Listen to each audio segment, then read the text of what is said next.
Let's start with an option we have in Converged Access that you do not have on AirOS. Let me show you what it does and why you have it here and you don't have it there. First, why do you have it here?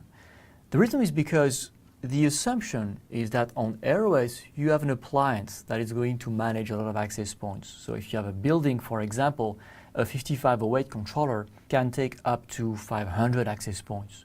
So very likely your building will not have 500 access points. And if it does, it's a very large building, there is only one controller managing the entire building. So basically wherever you are in the building, you'll be going to the same controller. But in iOS XE, you can manage access points and clients at the switch level. And although the 3850 can take up to 50 access points and 2000 clients, and the 3650 can take up to 25 access points and 1000 clients on code 3.6. And you may want to remember those numbers for the exam. So although we have that support, most likely you will not have that many access points on the switch. Already if you think about a 3650 and 25 access points and you think about the standard cell size for data, which is something around 6 to 8 and maybe 10,000 square feet for one cell. If you go time 25 and you think of how much area that covers, this is typically more than a building.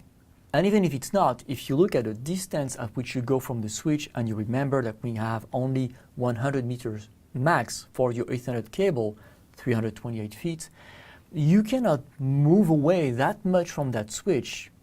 And that makes that 25 APs is probably the max you'll get on that switch anyway, just because of the distance you will have to cover if you were to put more APs.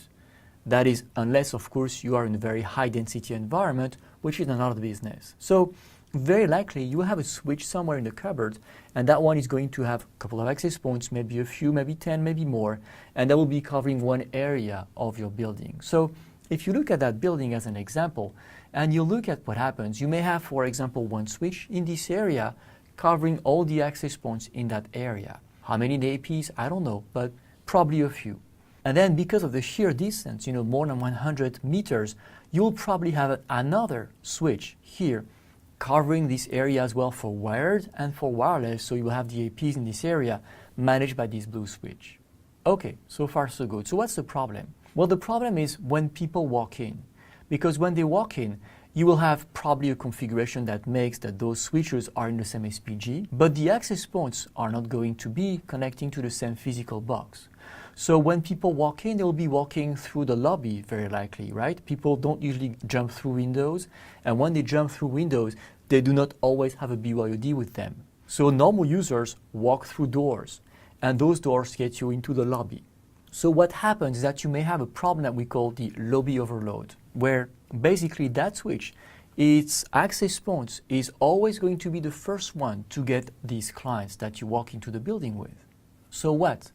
Well, so you remember we have this automatic anchoring system. We have this POP, this point of presence, that we try to keep at the same location by default with Converged Access. So that makes that even if you walk through that door and you walk up to the green area, because of this POP system, we're going to try to maintain you where you first started your journey, and that's on the blue switch. So in that configuration, what is likely to happen is that all your clients, because they walk through the door first, will associate first to the blue switch, and regardless of where they go in the building, their tunnel is going to bring them back to that blue switch. So that blue switch is going to be overloaded with many clients, all the clients on your floor. It's only when people are going to drop their session for some reason that they may jump to the next switch. So that creates a sort of overload system where the green one is underloaded and the blue one is overloaded. And if you're not walking, this is not logical. So the lobby load balance feature on Converged Access is to set a threshold beyond which we say if the blue switch goes beyond that threshold, if the load on that switch is beyond that threshold, we're going to automatically load balance the new clients not to the blue switch but to the other one in the same SPG. So if you have a support of say 1000 clients because it's a 3650, as soon as you reach 500 clients on the blue switch, regardless of if they are in the blue area or if they moved somewhere else, right? People still being tunneled back to that place. So as soon as you go back beyond 500 clients, any new client coming in is going to be automatically pushed to the green switch because it's in the same SPG as the blue one, and we want to load balance the load between these switches in the same SPG. So that's the idea behind this load balancing. How do you configure this feature on the switch? Well, it's not on the graphical interface, it's on the CLI. And do you want to configure it? I don't know.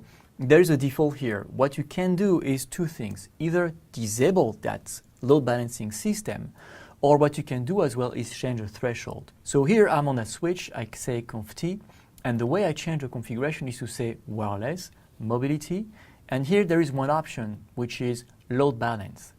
And here you can say two things. One is threshold, which is defining, depending on the switch, what threshold at which you want the load balancing system to happen. So that number you see here between 100 and 2000 is going to depend on your platform. This is a 3850, and because the max number of clients supported is 2000, this is why the max number you see here is 2000.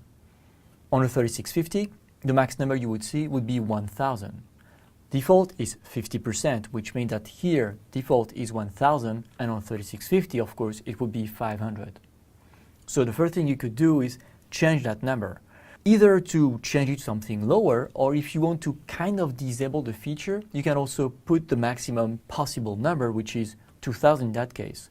So it's only when the switch is overloaded to more than 100% in that case that you would push to some other switches. But if you want to disable it, well, the easiest way is to just go no and then say no wireless mobility load balance, and that's deactivating it entirely.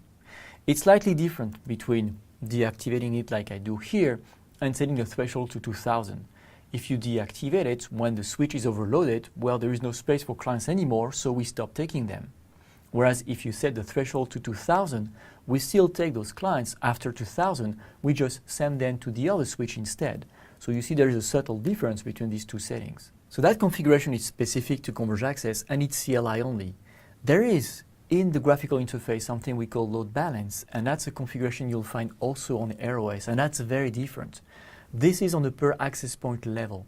What this one does is that when you have a client that associates to an access point, and if the AP is overloaded, and if we hear the same discovery message on the neighboring AP connecting to the same controller, right? Then we can refuse to take the client on the first AP and just let the client send a request again to the next AP and join there. So that's different, right? What we have here on the CLI is the load on the controller itself as a whole, more than 500 clients out of 1000 or more than 1000 out of 2000. Whereas the other one in the graphical interface is entirely different. It's on the per controller basis and it's the load on the access points.